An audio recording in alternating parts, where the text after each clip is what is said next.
Methodist Church, Flower Mound. Welcome to Morning Pause. We are now a couple weeks into this, and if you're brand new, what the heck is Morning Pause? Morning Pause is just a time, around 9:30 every Thursday morning.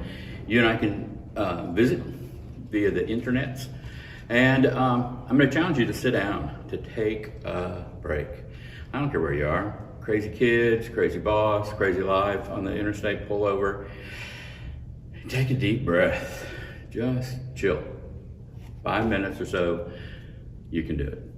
So the concept I want to introduce this morning to us is timeout.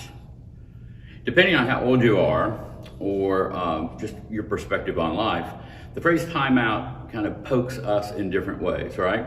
I want to show you this cool thing that we got when our kids were little. It's called a timeout stool. Isn't that wild?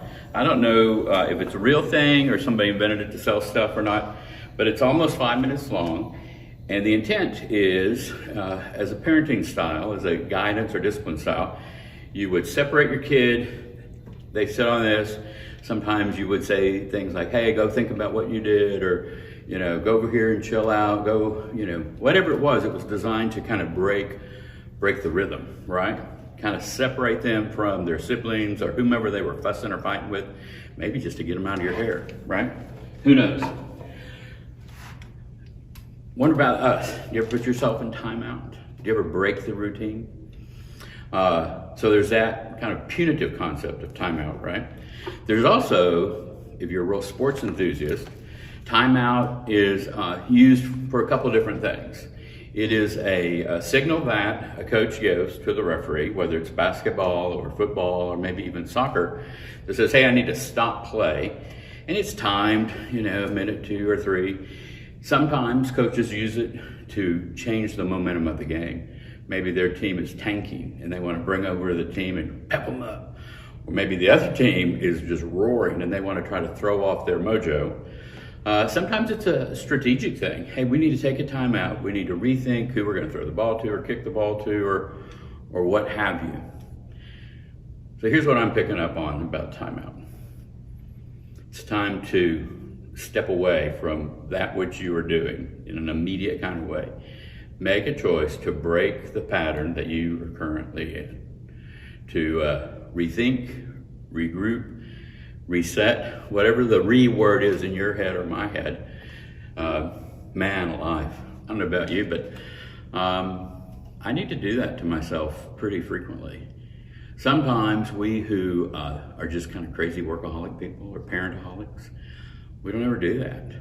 And so what happens? Man, we crash and burn. I want to read for you just a little text this morning. Jesus and the disciples, they took timeouts. Right after they fed the 5,000. Can you imagine how exhausting it would be dealing with all those people? And, you know, story goes that the 5,000 were just the men, because back in that day, that's all they counted. So let's say they had 10,000 people there, hungry, kids crying, different attitudes. And here's what Jesus said. This is out of Mark 6, chapter 6. The apostles gathered around Jesus and told him all they had done and taught. So they were catching up. He said to them, come away to a deserted place all by yourselves and rest for a while. Man, doesn't that sound great? Right before we started taping this morning, we all talked about pre-COVID, where we might have been today, to go away and rest for a while. So here's what I want to challenge you to do this morning. Go away mentally. And if you can, physically, go to another room, go sit out on the back porch. This morning feels pretty decent outside here in Dallas. Be purposeful. Sit, breathe. Tell the rest of the world it can wait for 5 minutes. Rethink your strategy for the day. What am I going to do to make the best choices I can as a child of God, as a person, as a neighbor, as just an inhabitant of North Texas during these crazy times or wherever you live?